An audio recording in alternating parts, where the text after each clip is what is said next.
People around the world have always been obsessed with living healthier lifestyles and making sure that their fitness is maintained in their most pristine conditions. To achieve this, people undergo the gym, yoga exercises and more.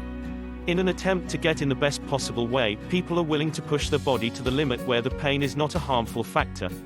The fact is that this type of exercise can have a negative effect on the body, and constant exposure to exercise without supervision can lead to eye problems. What most people do not realize is that there are other ways to give their bodies the look they have always wanted. One of the best ways to do it without stress is to perform basic stretching. The hip flexor muscles are located mainly in the upper part of the thigh or hip. The following video shows one side of the hip flexor muscles. The video shows one of the basic exercises for hip flexor stretching. It is recommended to perform this exercise 3 times per week, for approximately 10 minutes each time. Click the link in the description and get free tips to help better your pain.